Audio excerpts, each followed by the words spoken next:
Stand blessings. It is week number 4, January 2024. And so we begin as the book of Genesis begins. In the beginning, God created the heavens and the earth. Now the earth was formless and void, and darkness was over the surface of the deep. And the Spirit of God was hovering over the surface of the waters. And God said, "Let there be light." And there was light. And God saw the light was good. And so he separated it from the darkness. And God called the light day and the darkness night. And it was good. It was good. It was good. Well, that brings us to today's theme, feeling good. What does that mean? What does that look like? Especially when Emma Curtis Hopkins says, "My good is my God," or "My God is my good." They are synonymous, one and the same. So when I say, "Are you feeling good today?" might I be asking, "Are you feeling God today?" Or, put another way, are you feeling yourself? Do you feel like yourself? How many times have you seen the Snickers commercials? I love the one where Betty White is playing football and she gets tackled and the guy, gives her a Snickers and says, "You're not yourself when you're hungry." Snickers satisfies. Anyway, are you feeling yourself? How many times do we step outside of ourselves when we are angry, when we are upset? We're not behaving as ourselves. We're behaving as the 5-year-old whom mom, dad, and the 3rd grade teacher told us that we were going to be a failure, or whatever it is. When we step outside of ourselves, our true selves, and we step into the facade of whatever that is, which we sometimes do for self-preservation, there is nothing wrong with it. When we are able to now understand, where is it coming from? Why is it showing up? And how do I continue to navigate so that less and less do I need the mask? More and more I show you my authentic self, my true and powerful self, in more and more ways and more spaces. So that when I am feeling good, I'm feeling God, because God is the truth of all that I am. And in that, what I am showing, what I am feeling, what I am being is myself. So how are you today? Are you feeling good? Are you feeling God? Are you feeling the truest aspects of yourself? If so, yes, keep it going to the best of your ability and bring that energy, that contagious, vibrant energy to the rest of the world. And if by some chance we are not feeling that, at least not in the moment, simply be present and identify, then what do I feel? I feel angry. Got you. What is causing the anger? What is at the root of that? I was triggered by. Let's explore that. Let's go all the way down the rabbit hole and find what is causing that energy, and then be present with it. There is no need to jump into the immediate energy of old new thought that says we are not supposed to be sad. We are not supposed to be angry. We are supposed to feel good. We are supposed to be happy all of the time. No, we are humans. We are the divine expressing and individualizing and incarnating itself in this form. If these emotions were not supposed to be, we would not have them. I don't have wings because I'm not supposed to have them. That's for the doves and the pigeons and the eagles. They are supposed to have wings, not me. These emotions are ours, but the question is, how are we stewarding the emotions? So often we just let the emotions run rampant. We just let them go because we don't know how to steward them.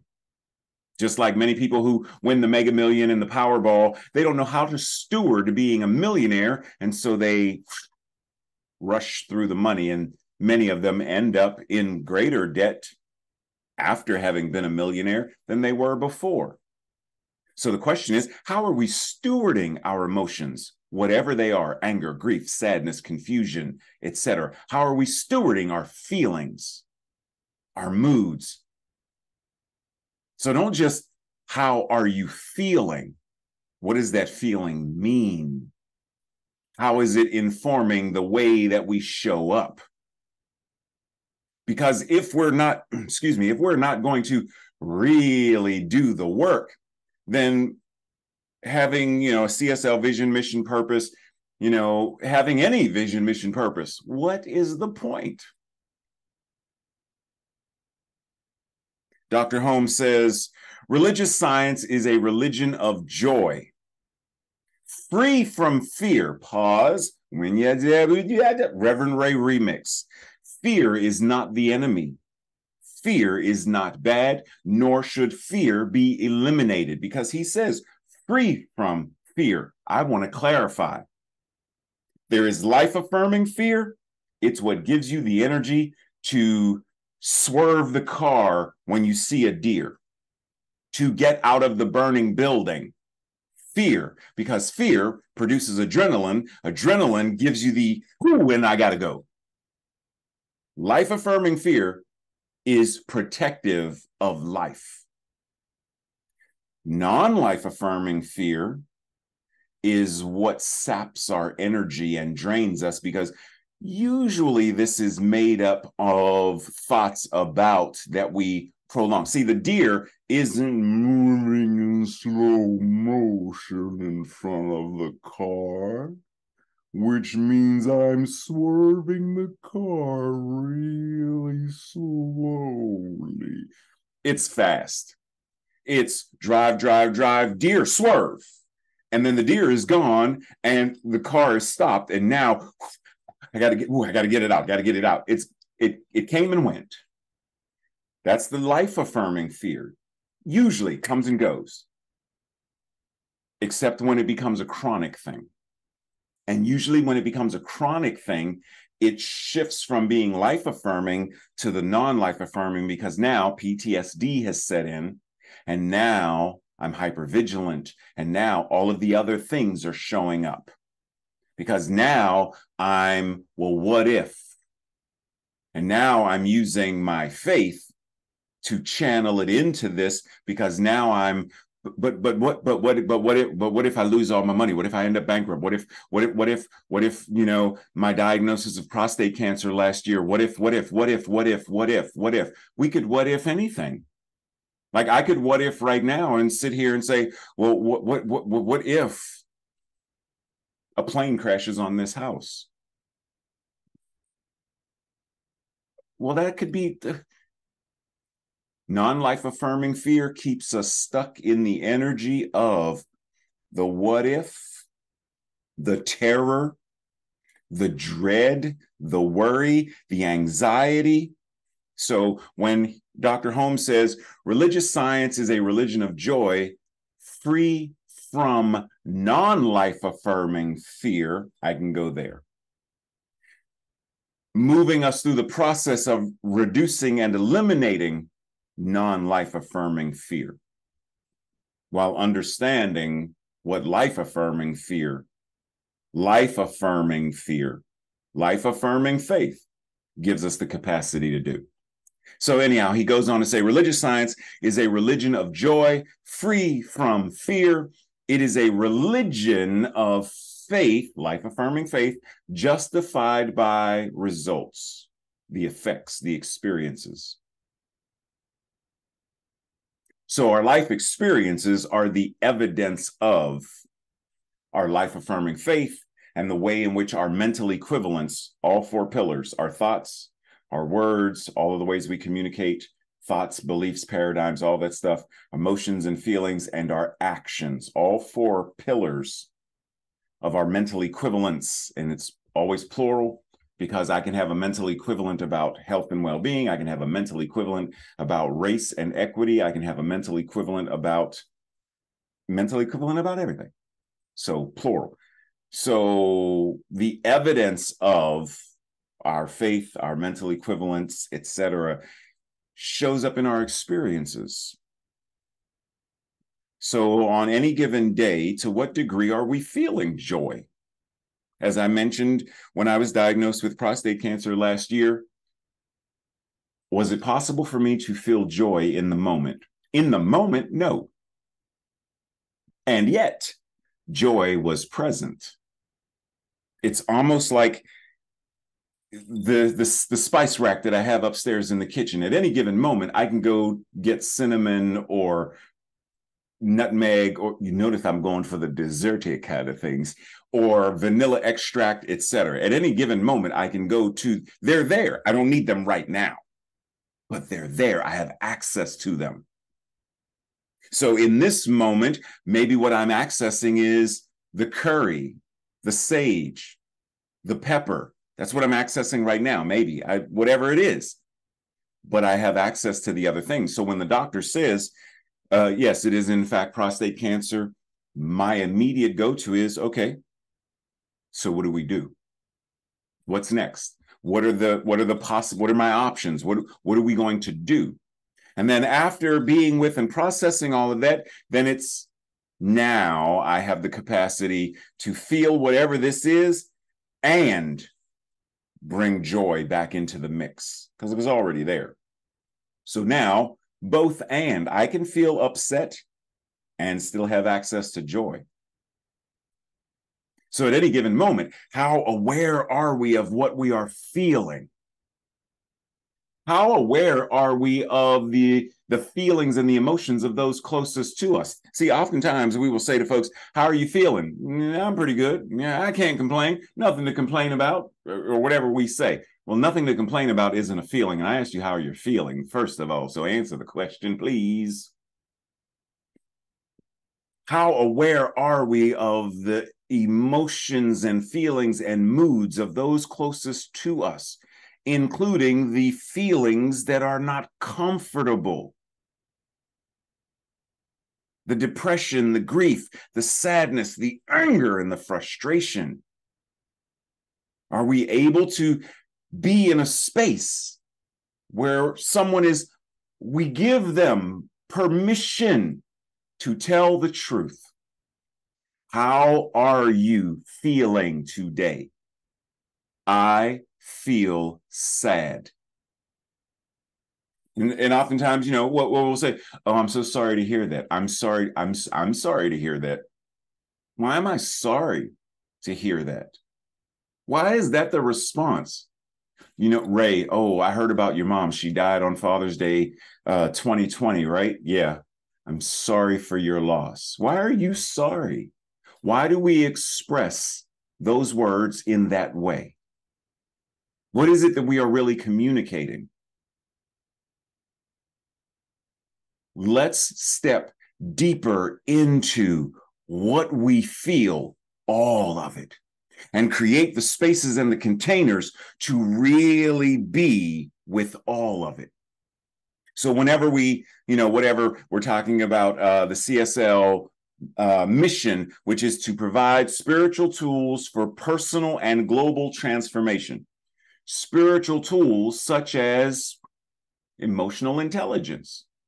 Spiritual tools such as, how do I personally, me, having been someone who has experienced trauma, how do I become more trauma informed as a person who has experienced trauma, to be aware of what it means, because then that changes how I now interact with others who may also be, who also are, because we may be.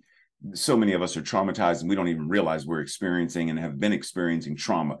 But when I know, it's like when I learn how to make What did we say? What did we talk about last week? Sourdough bread. When I learn how to make it and am aware of the ingredients, oh, hey, Clarissa, that's sourdough bread, isn't it?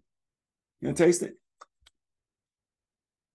Oh, you used that flour from Italy, didn't you? The one from like it's the southern part of right that because I can taste it because I'm familiar with it. I'm familiar with the ingredients in my own life to such a degree that I can now taste it, smell it, feel it when I see it elsewhere.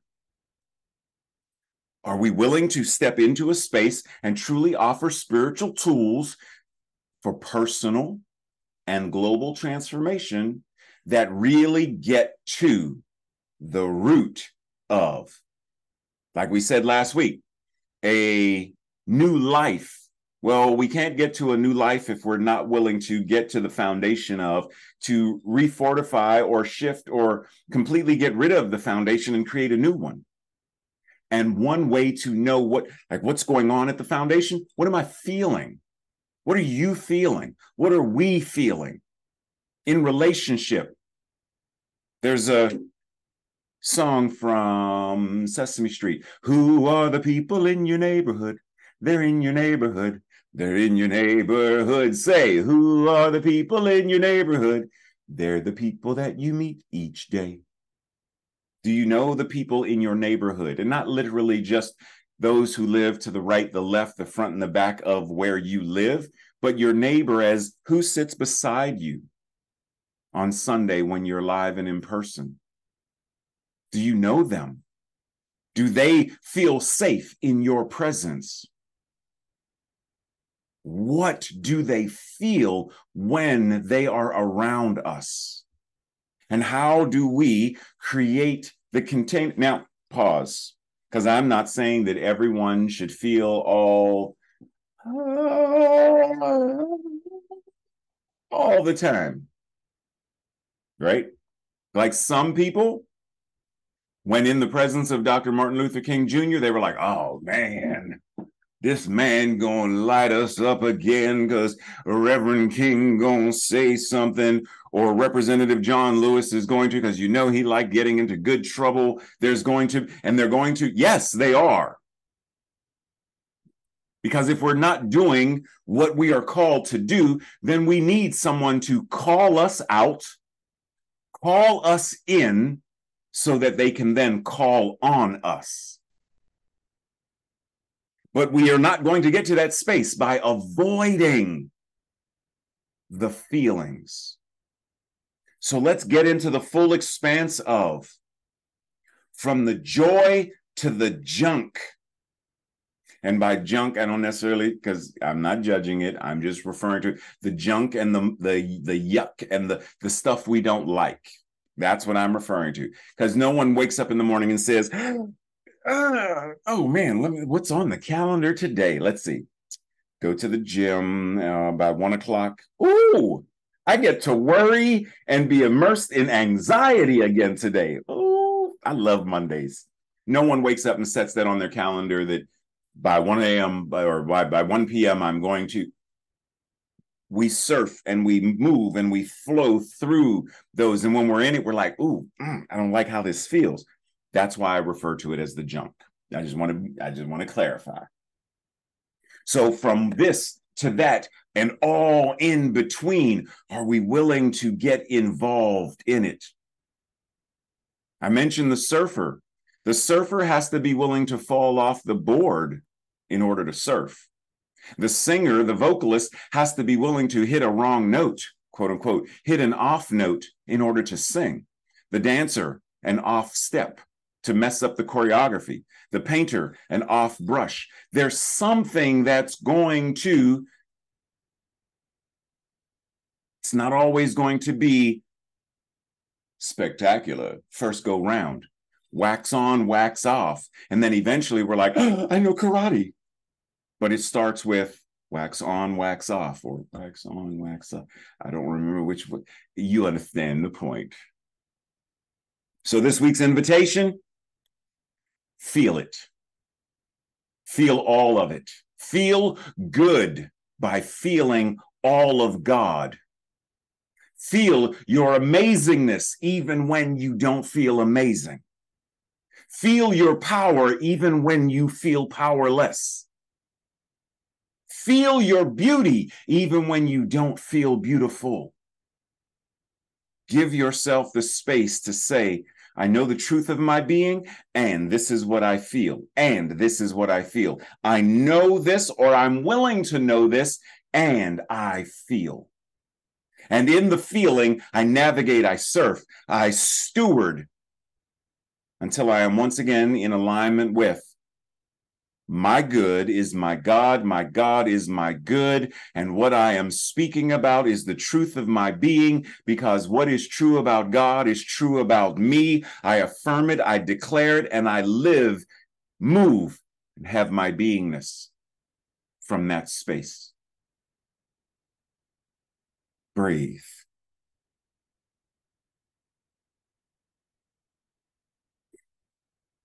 And so we begin February in a week. Are you ready? February. Okay, I'm done. Much love and appreciation. See you soon. Feel good. Take care.